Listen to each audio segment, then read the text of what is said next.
तो दुनिया के गिने चुने वर्टिकल लिफ्ट ब्रिज में से एक पंबन ब्रिज का निर्माण पूरा हुआ है।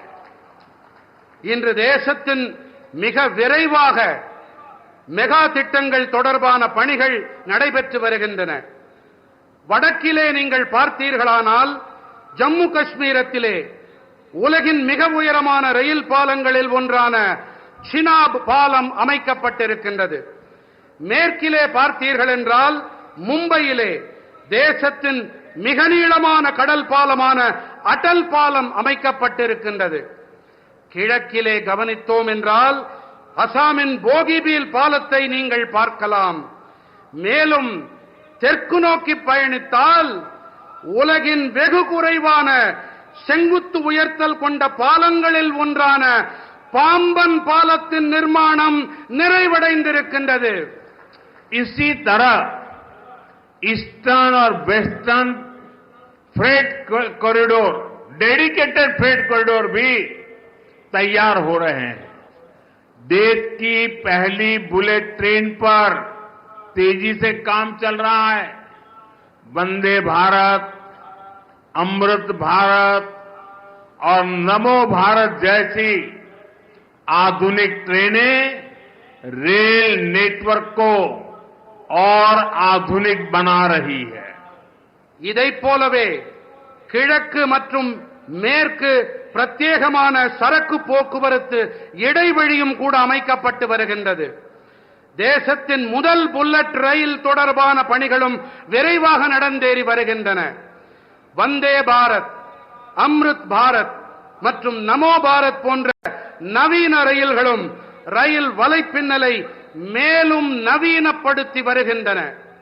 साथियों, जब भारत का हर रीजन आपस में कनेक्ट होता है तो डेवलप्ड नेशन बनाने का रास्ता मजबूत होता है. दुनिया के हर डेवलप्ड नेशन, हर डेवलप्ड रीजन में यही हुआ है. आज जब भारत का हर स्टेट आपस में कनेक्ट हो रहा है तो पूरे देश का पोटेंशियल सामने आ रहा है. इसका बेनिफिट भी देश के हर रीजन को हो रहा है, हमारे तमिलनाडु को हो रहा है. நண்பர்களே, பாரதத்தின் அனைத்து பகுதிகளும் பரஸ்பர இணைப்புகள் உடையவையாக ஆகும்போது வளர்ந்த தேசமாக ஆகும் பாதை மேலும் வலுவடைகிறது. உலகின் அனைத்து வளர்ச்சியடைந்த நாடுகளில் வளர்ச்சிக்கான காரணம் இதுதான். இன்று பாரதத்தின் அனைத்து மாநிலங்களும் ஒன்றோடு ஒன்று இணைக்கப்படும் போது தேசத்தின் ஒட்டுமொத்த சாத்தியங்களும் வெளிப்படுத்தப்படுகின்றன. இவற்றின் ஆதாயங்களும் கூட தேசத்தின் அனைத்து பகுதிகளுக்கும் கிடைக்கின்றன. நமது தமிழ்நாட்டிற்கும் கிடைத்து வருகின்றது. साथियों, विकसित भारत के सफर में तमिलनाडु का बहुत बड़ा रोल है. मैं मानता हूं तमिलनाडु का सामर्थ्य जितना ज्यादा बढ़ेगा, भारत की ग्रोथ उतनी ही तेज होगी. बीते दशक में तमिलनाडु के विकास के लिए 2014 से पहले की तुलना में 3 गुना ज्यादा पैसा सेंटर से दिया गया है. जब इंडी अलायंस की सरकार थी, डीएम के उस सरकार में विराजमान थी, तब जितना पैसा मिला उससे 3 गुना मोदी सरकार ने दिया है. इससे तमिलनाडु की इकोनॉमिक और इंडस्ट्रियल ग्रोथ में बहुत बड़ी मदद मिली है. நண்பர்களே, வளர்ச்சியடைந்த பாரதம் நோக்கிய பயணத்தில் தமிழ்நாட்டிற்கென மிகப்பெரிய பங்கு இருக்கின்றது. தமிழ்நாட்டின் வல்லமை எத்தனை அதிகம் உயர்கிறதோ பாரதத்தின் வளர்ச்சியும் அந்த அளவுக்கு விரைவாகும் என்று நான் கருதுகிறேன். கடந்த 10 ஆண்டிலே தமிழ்நாட்டின் வளர்ச்சிக்காக 2014ஆம் ஆண்டிற்கு முந்தைய காலத்துடன் ஒப்பு நோக்கும் போது திராவிட முன்னேற்றக் கழகத்தின் ஆட்சி கூட்டணியில் இருந்தபோது இருந்ததை விட 3 மடங்கு அதிக நிதியை மத்திய அரசு அளித்திருக்கிறது. தமிழ்நாட்டின் பொருளாதாரம் மற்றும் தொழில்துறை வளர்ச்சிக்கு இது மிக அதிக அளவு உதவி இருக்கின்றது. साथियों, तमिलनाडु का इंफ्रास्ट्रक्चर भारत सरकार की प्रायोरिटी है. बीते 1 दशक में तमिलनाडु का रेलवे बजट 7 टाइम्स से ज्यादा इंक्रीज किया गया है. நண்பர்களே, தமிழ்நாட்டின் கட்டமைப்பு தான் பாரத அரசின் முதன்மை. கடந்த 10 ஆண்டிலே தமிழ்நாட்டின் ரயில் துறை பட்ஜெட்டிலே 7 மடங்கிற்கும் அதிகமான அதிகரிப்பு செய்யப்பட்டிருக்கின்றது. इसके बावजूद भी कुछ लोगों को बिना कारण रोते रहने की आदत है, वो रोते रहते हैं. இவற்றையெல்லாம் செய்த பிறகும் கூட சிலர் அழுது கொண்டே இருக்கிறார்கள்.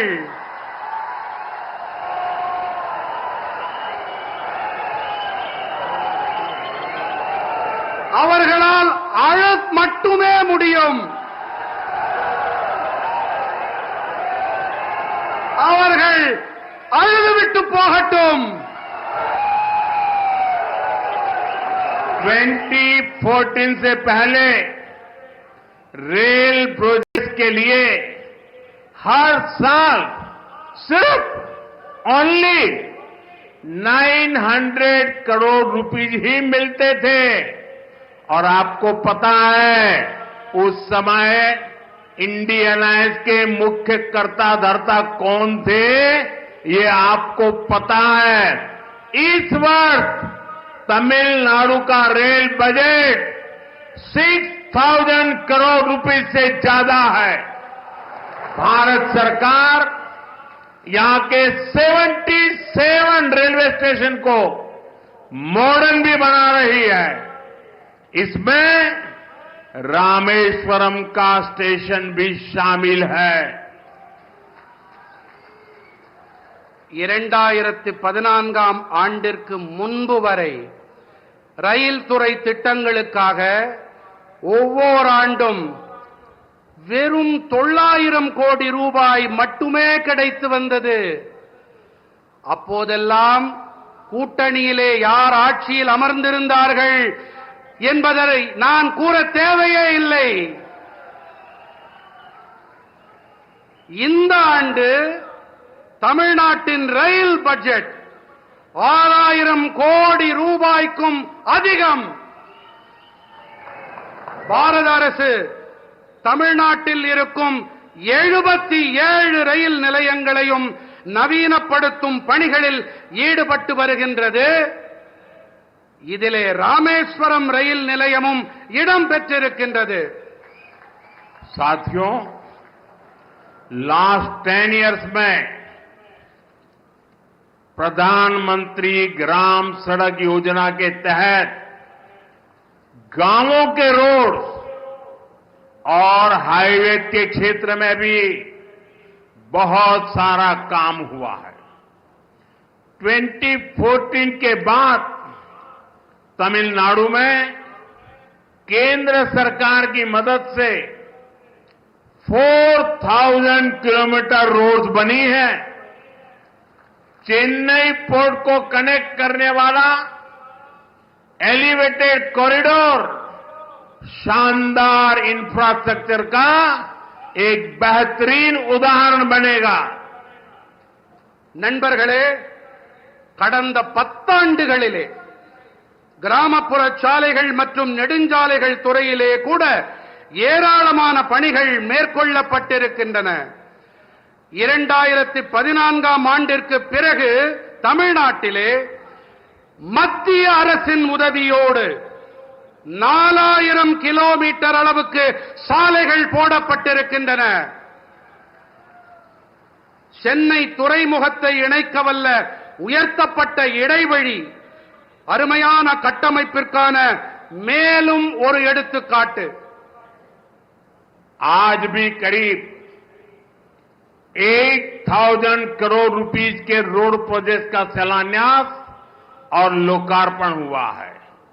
ये प्रोजेक्ट तमिलनाडु के अलग अलग डिस्ट्रिक्ट के साथ ही आंध्र प्रदेश के साथ भी कनेक्टिविटी बेहतर करेंगे. இன்றும் கூட சுமார் 8000 கோடி ரூபாய் மதிப்பிலான சாலை திட்டங்களுக்கான அடிக்கல் நாட்டப்பட்டு இவை தேசத்திற்கு அர்ப்பணம் செய்யப்பட்டிருக்கின்றது. இந்த திட்டங்கள் தமிழ்நாட்டின் பல்வேறு மாவட்டங்களோடு மட்டுமல்லாமல் ஆந்திர பிரதேசத்துடனான இணைப்பையும் மேம்படுத்தும். साथियों, चेन्नई मेट्रो जैसा मॉडर्न पब्लिक ट्रांसपोर्ट भी तमिलनाडु में ईज ऑफ ट्रैवल को बढ़ा रहा है. हमें याद रखना है, जब इतने सारे इंफ्रास्ट्रक्चर का काम होता है तो इससे हर सेक्टर में नई जॉब भी क्रिएट होती है. मेरे नौजवानों को रोजगार के नए अवसर मिलते हैं. நண்பர்களே, சென்னை மெட்ரோ போன்ற நவீன பொதுமக்கள் போக்குவரத்து வசதியும் கூட தமிழ்நாட்டிலே சுலபமான பயணம் மேற்கொள்ளுதலை மேம்படுத்துகிறது. இத்தனை பெரிய அளவில் கட்டமைப்புகள் தொடர்பான பணிகள் நடைபெற்று வரும் வேளையிலே இவற்றின்